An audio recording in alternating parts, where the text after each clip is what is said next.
네, 반갑습니다. 4월 30일 금요일 큐티 시작하도록 하겠습니다. 오늘 큐티 말씀은 출애굽기 14장 15절에서 31절 말씀입니다. 4월달 마지막 큐티도 잘 집중해서 같이 큐티하도록 하겠습니다. 천천히 읽어보도록 하겠습니다. 그때에 여호와께서 모세에게 말씀하셨습니다. 너는 왜 나에게 부르짖느냐? 이스라엘 백성에게 명령하여 앞으로 나아가게 하여라. 내 지팡이를 들어 바다를 가리켜라. 그러면 바다가 갈라질 것이고 백성은 마른 땅 위로 바다를 건널 수 있을 것이다. 내가 이집트 사람들을 고집스러운 채로 둘 것이니 그들이 너희를 뒤쫓을 것이다. 하지만 나는 파라오와 그의 모든 군대와 그의 전차를 모으는 군인들과 전차들을 물리쳐서 영광을 받을 것이다. 내가 파라오와 그의 전차를 모으는 군인들과 전차들을 물리쳐서 영광을 받게 되면 이집트 사람도 내가 여호와라는 것을 알게 될 것이다. 이스라엘 백성들 앞에서 인도하고 있던 하나님의 사자가 이스라엘 백성의 뒤를 옮겨갔습니다. 그리고 구름 기둥도 이스라엘 백성의 앞에서 뒤로 옮겨갔습니다. 구름 기둥은 이집트 군대와 이스라엘 백성 사이에 섰습니다. 구름 기둥은 이집트 군대가 있는 쪽은 어둡게 만들고 이스라엘 백성이 있는 쪽은 환하게 만들었습니다. 그래서 밤새도록 이집트 군대는 이스라엘 백성을 따라잡지 못했습니다.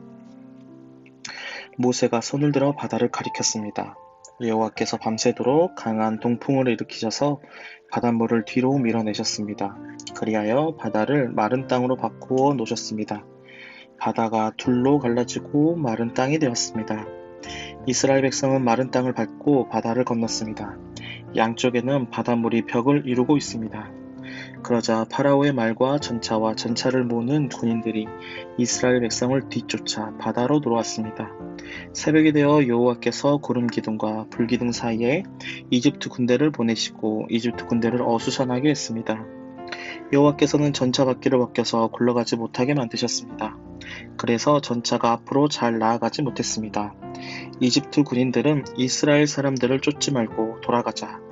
여호와가 그들 편이 되어 우리와 싸운다 하고 소리 질렀습니다. 여호와께서 모세에게 말씀하셨습니다. 내 손을 들어 바다를 가리켜라. 그러면 바닷물이 다시 돌아와 이집트 군인과 그들의 전차와 전차를 모는 군인들을 덮을 것이다. 그리하여 모세는 손을 들어 바다를 가리켰습니다. 새벽이 되자 바닷물이 다시 깊어지기 시작했습니다. 이집트 군인들은 바다에서 도망치려고 했습니다. 그러나 여호와께서 그들을 바다에 빠뜨리셨습니다. 바닷물이 다시 깊어져서 전차와 전차를 모는 군인들을 덮어버렸습니다.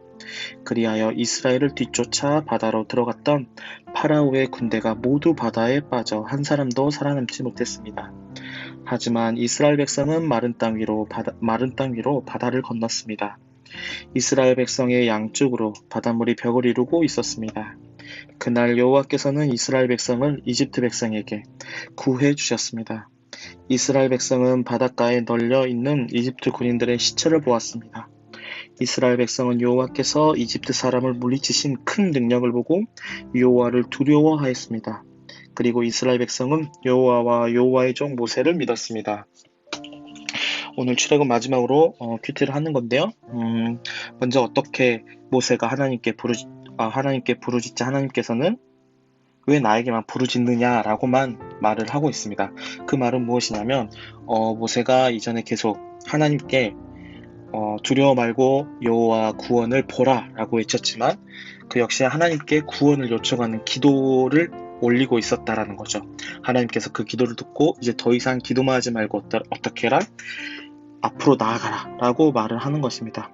이러한 모습을 보면서 우리가 큐티를 하면서 이런 것들을 보면서 우리 자신들에게 좀 적용을 해봤으면 좋겠습니다.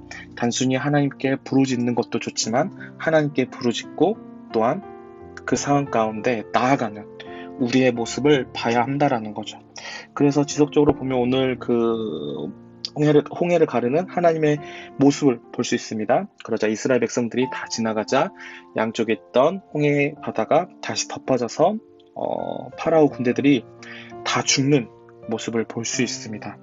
이거를 보면서 또한 전도사님은 느끼는 게 뭐냐면 하나님의 계획하심은 역시 한치의 흐트러짐도 없구나라는 것을 살펴볼 수 있습니다. 모세를 부르시는 것도 하나님이시고 모세에게 행동을 하라는 것도 하나님이십니다. 모세가 지팡이를 들자 어떻게 되죠? 홍해를 가르시는 분도 하나님이시고 또한 모세를 다 건너가서 지팡이를 들자 홍해를 덮으시는 분도 하나님이시라는 거죠. 하나님께서 하나님의 계획대로 이스라엘 백성들을 이끄는 모습을 보면서 하나님의 계획은 정말 한치의 오차가 없구나라는 것을 오늘 본문을 통하여 묵상하게 되었습니다. 그래서 오늘 본문을 보면서 존쌤 한마디로 정하는 것은 무엇이냐면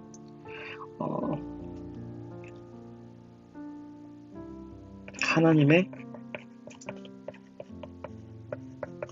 계획은 실패가 없으시다. 하나님께서 처음에 모세를 부를 때부터 지금 홍해를 건너기까지 하나님의 계획이 틀어졌나요? 아니요. 우리가 볼 때는 조금 지연되는 것 같고 우리가 볼 때는 시간이 조금 더 흐르는 것 같지만 그 모든 것들이 하나님의 그 계획하심 안에서는 한치의 오차도 없다라는 거죠.